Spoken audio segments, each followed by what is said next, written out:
Hello, everyone. Welcome to the Hormone Helper Podcast. I'm Coach Andrew, your hormone helper from Fit for All Fitness.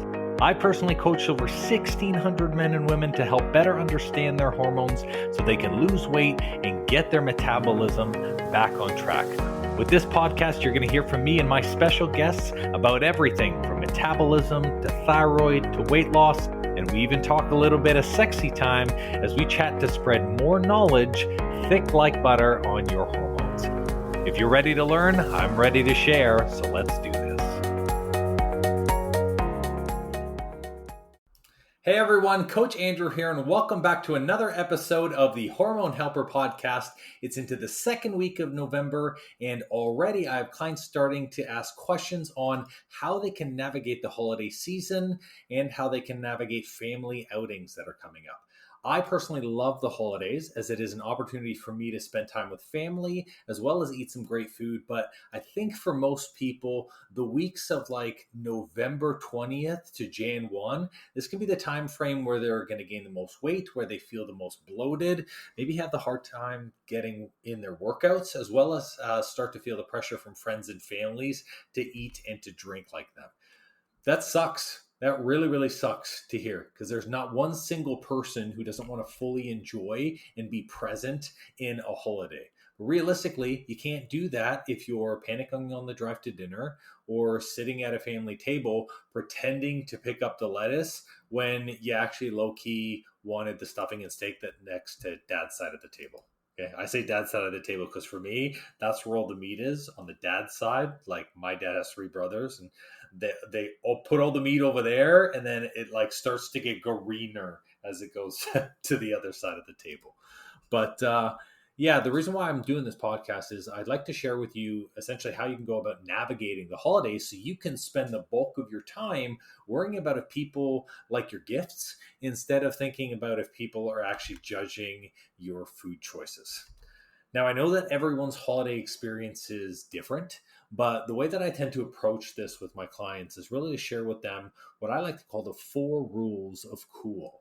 I call them the rules of cool, not because you get sweet shades while sharing them with people, but because by following them, you're going to be cool and calm and collected when making choices on holiday foods, maybe doing your workouts and making sure that your habits stay into place during this time of year.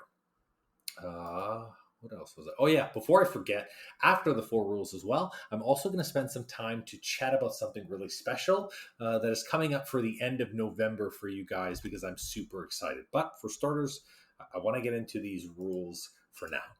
So let's dive right into this. We got rule number 1. Here's what rule number 1 is. Daily balance outweighs weekly balance.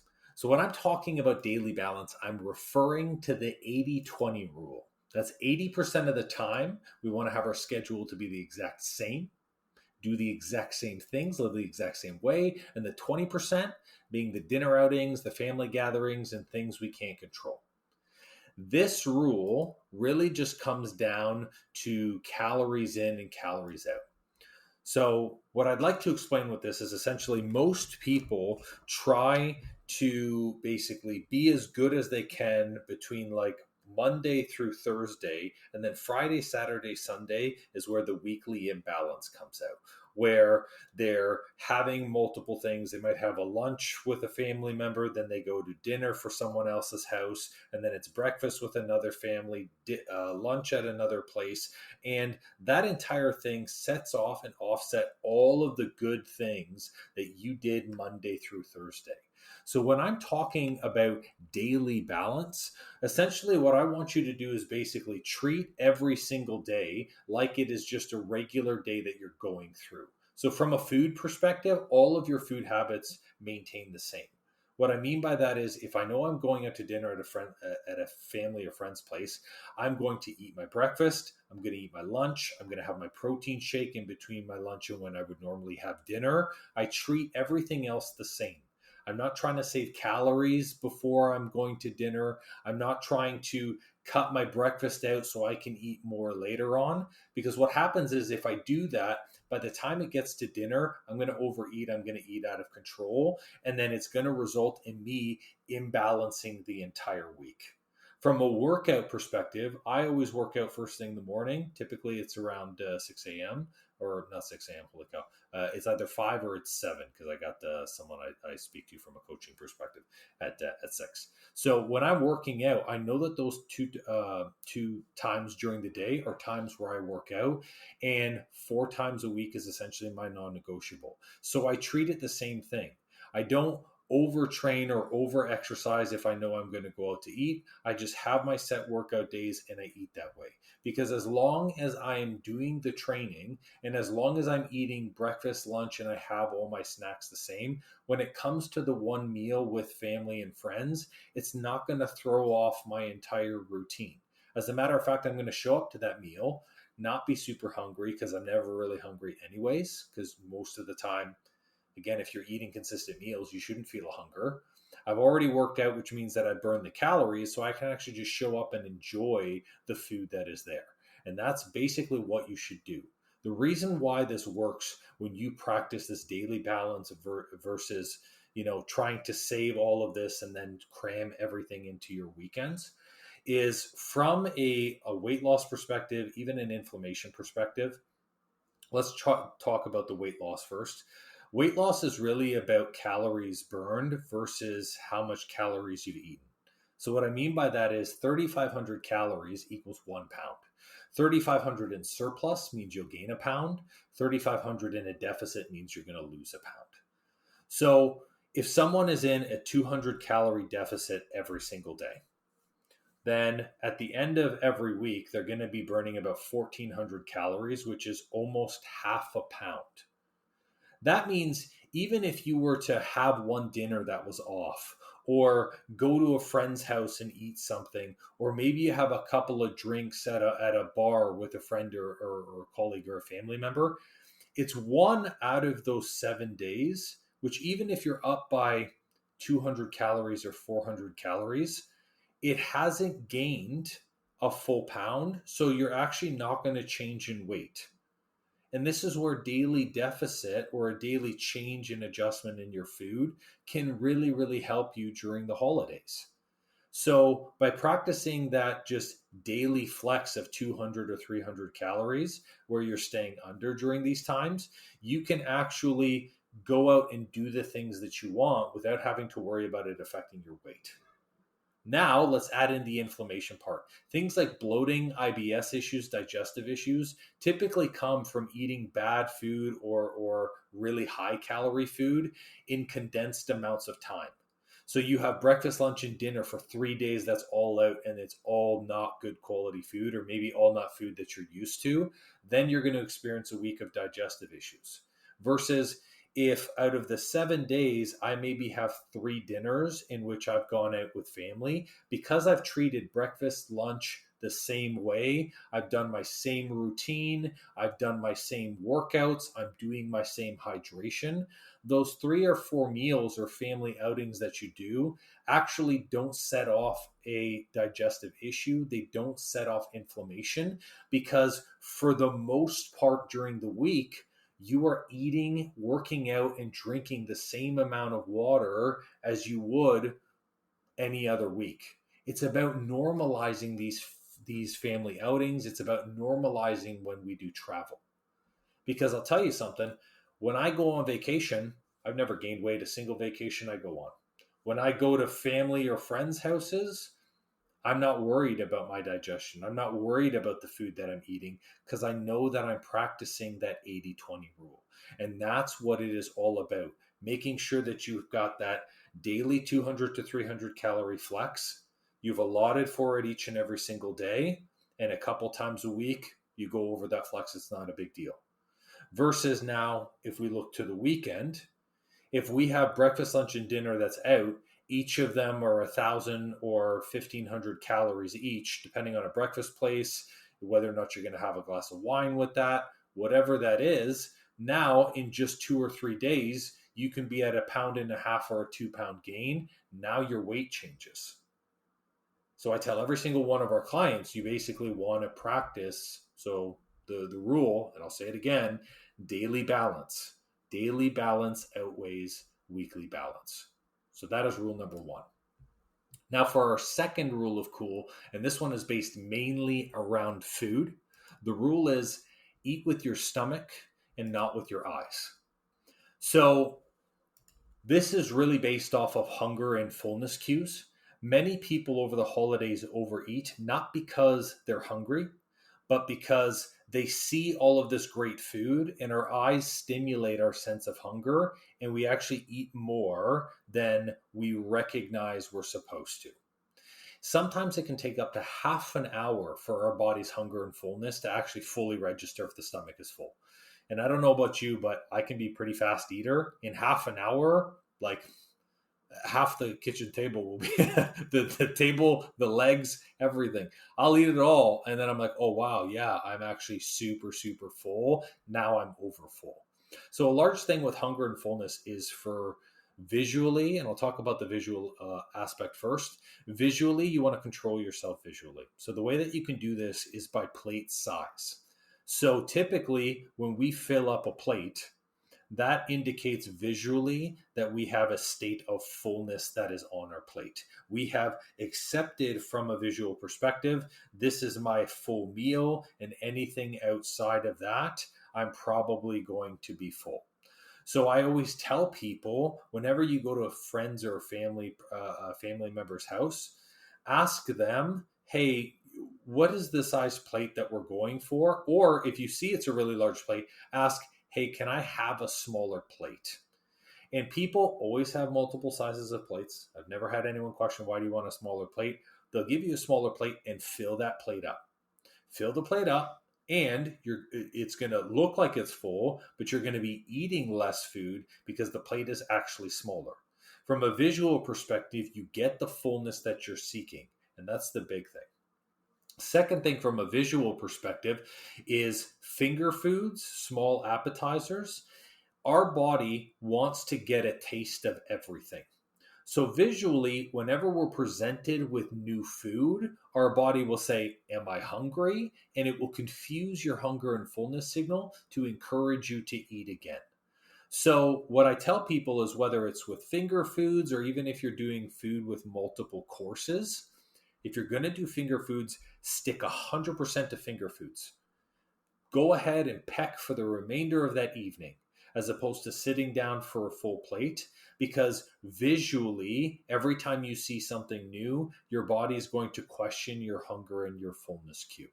That's a big aspect. So now to talk about the eating with your stomach part. Most people cannot recognize their true hunger and fullness cue. And this is something that I work on with a lot of our clients in our group coaching program, is really explaining to them that there is habitual hunger and there's hormonal hunger. Habitual is based off of routine. So if everyone else is eating, should I be eating? If everyone else gets an appetizer in front of them, am I hungry? Or if everyone is eating at the dinner table and I'm sitting down at the dinner table with them, every time I sit down at a table, I experience hunger. So am I hungry? Habitual hunger you want to eliminate with family outings and with vacations. It's really easy to do this.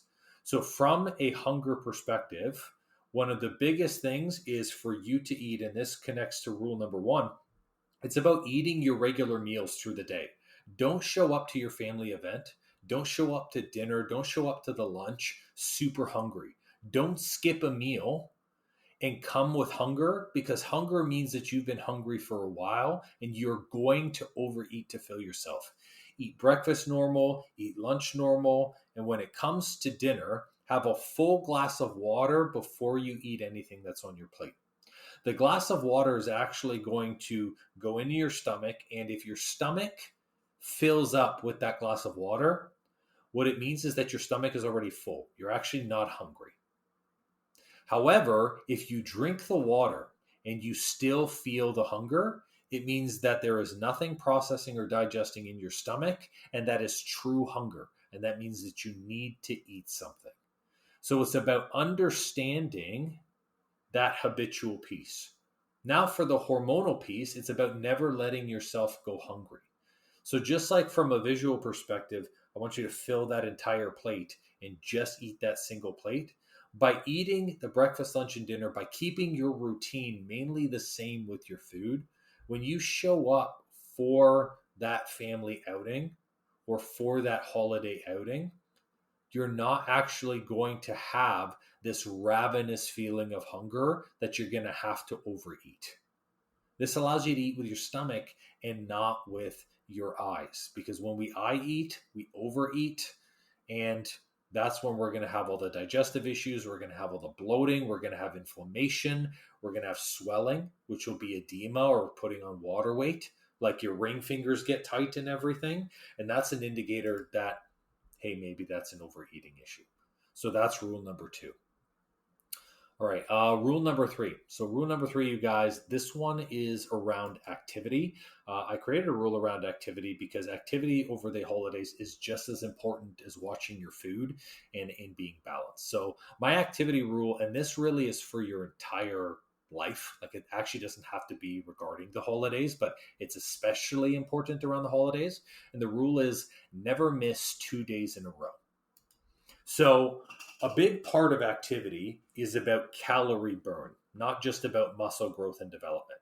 So whenever we train, whether it's high intensity interval training, whether it's strength training, essentially after the workout, for up to 3 hours afterwards, we could be burning calories just to get our heart rate and to get our muscles recovered and shut down properly. You want to take advantage, especially on days where you know where you're going to be going out, or days where you know you're going to be eating things out of your control. You want to keep your activity routine consistent. So if I do my strength training 4 times a week, for example, I could burn an average of 400 to 600 calories just from those 4 workouts. Okay. For about an hour, it's about 400 to 600, depending on what style you do. So even if we just say 400 calories, 4 times 4, 4, 8, 12, 1,600 calories that we're burning, that's half a pound. Remember, the 3,500 calories equals 1 pound. So if I'm burning 1,600 calories with my activity, if I go and I have a dinner and I'm a little bit over, maybe I have a dinner and it's 1,200 calories, it actually doesn't matter because my activity has accounted for that. And this is where you cannot miss 2 days in a row.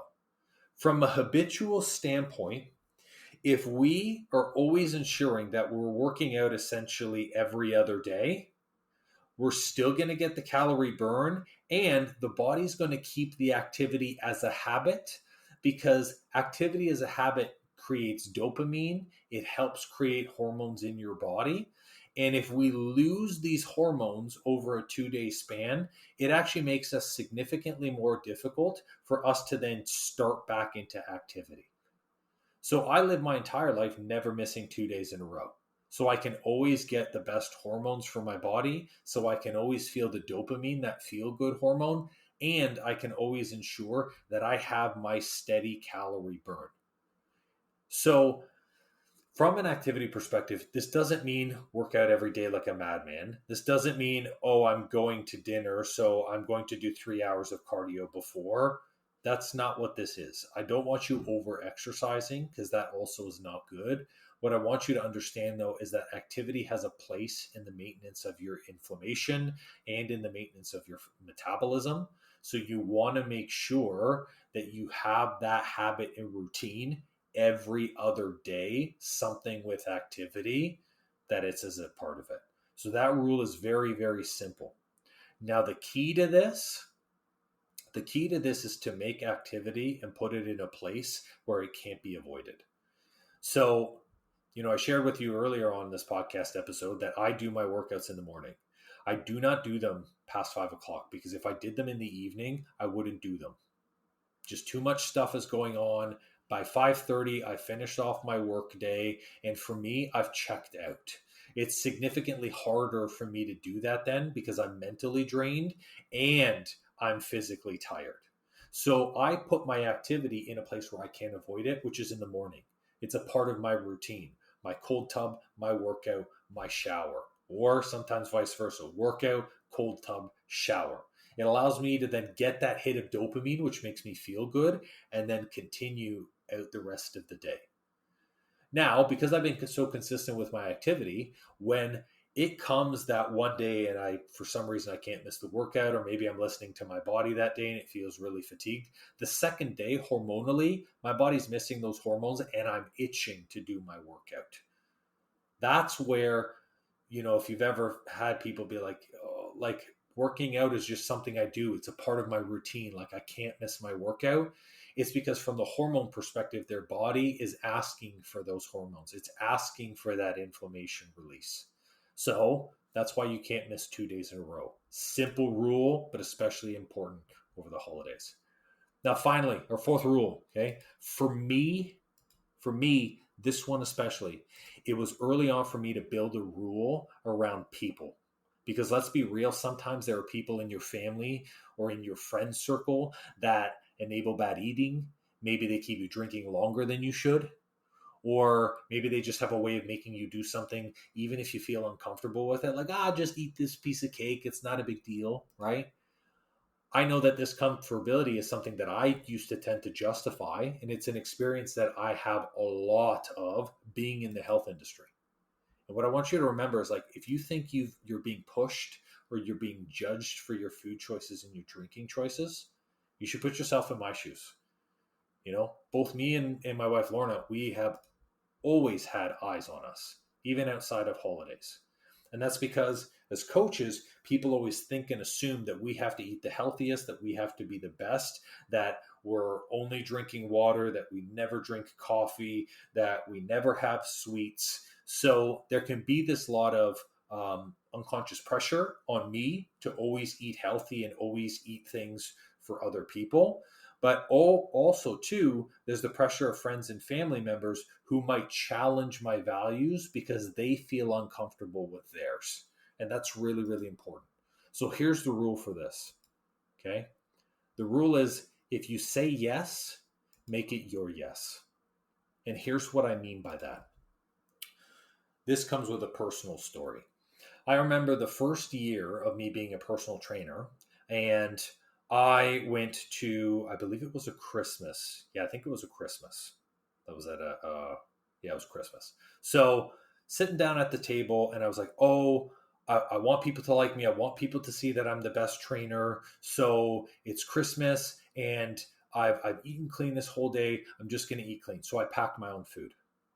And in packing my own food, like, I got weird looks, I got all this other thing, but I'm like, I'm going to eat my own food. It's totally fine. People like, you're not going to eat what's on the table. And they were challenging me, how come you don't eat the sweets? And on top of that, my family is a Portuguese background.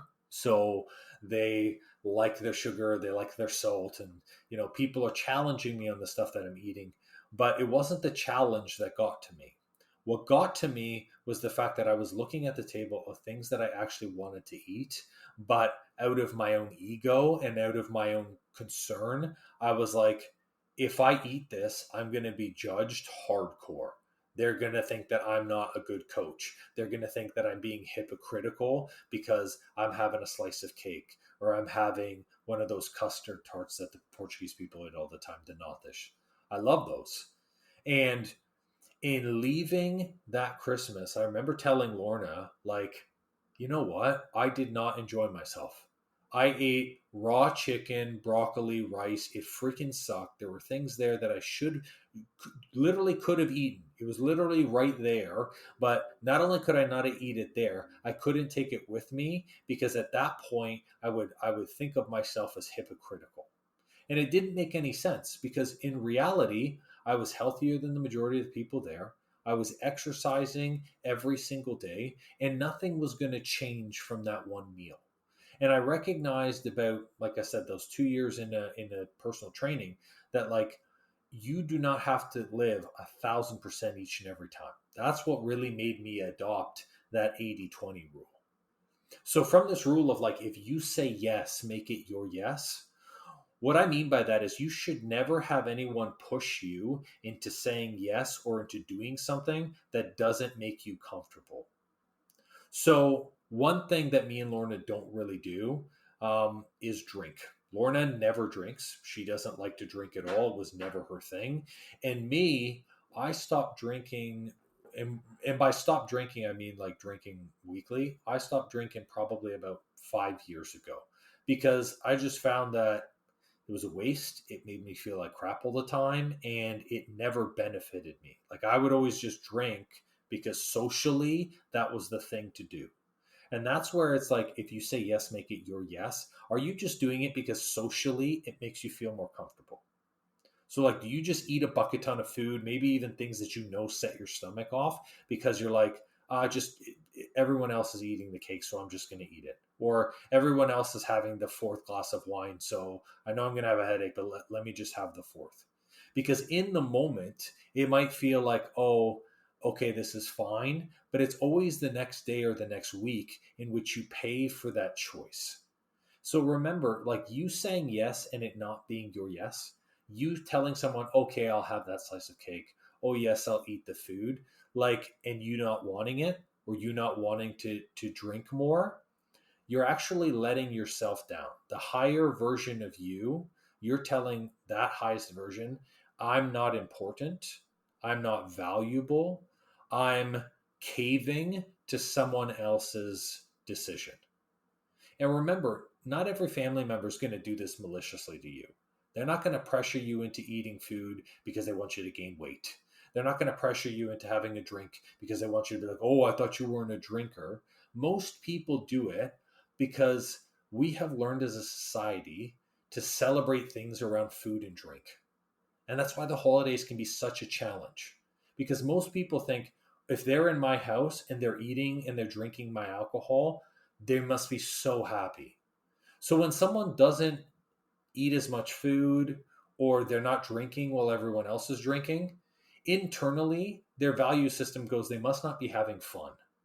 When the reality is it's simply a matter of saying, I'm having fun without the food. And that's the way that I've navigated this. So from a yes perspective, I say yes to things that I want. If I want the piece of cake, I say yes to it. If I don't, I say no, thank you. I'm full.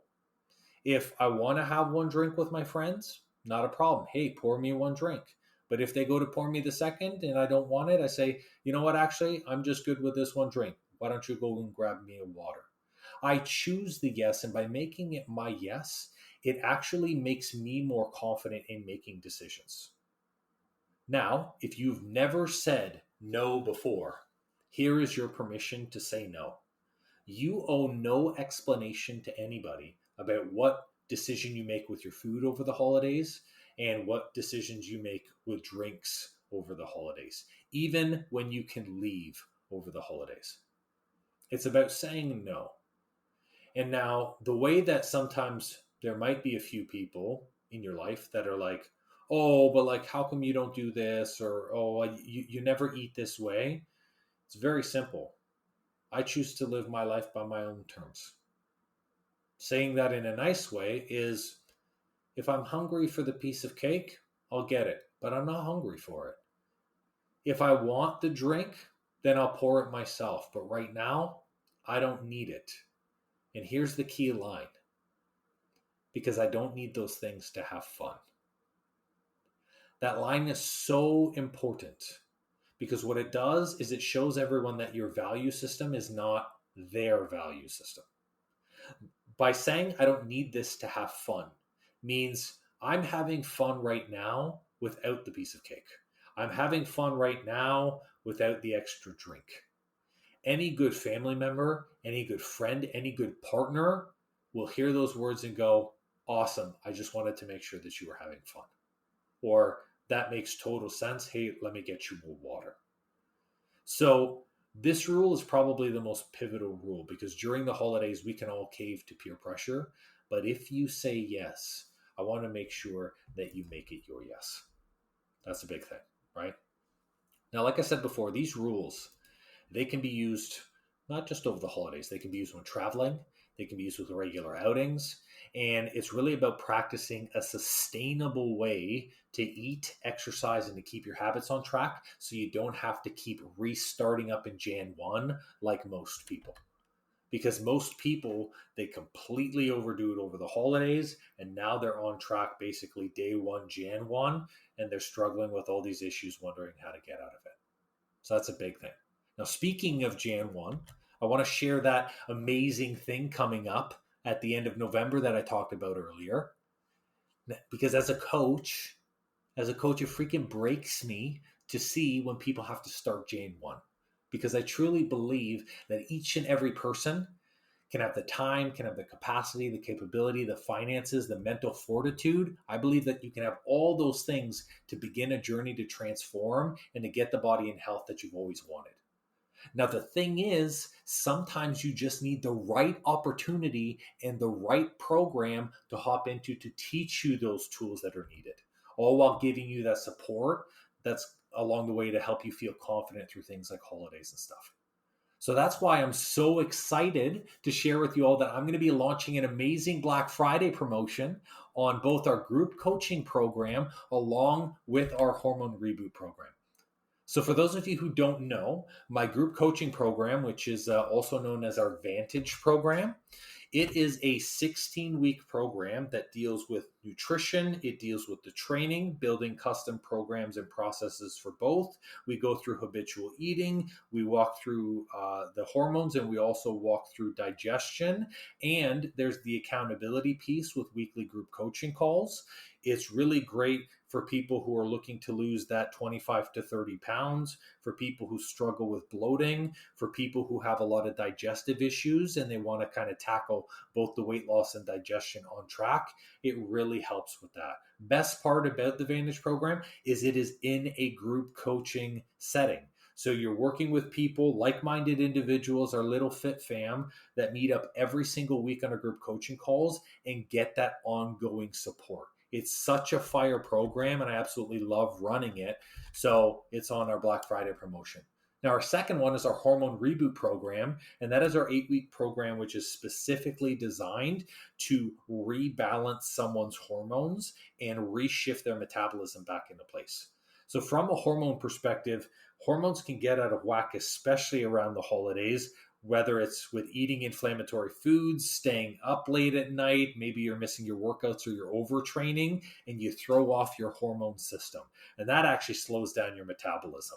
So it's a great program, again, run in a group coaching aspect for you to be able to change up your hormones, balance and stabilize your inflammation, and then get your metabolism back on track.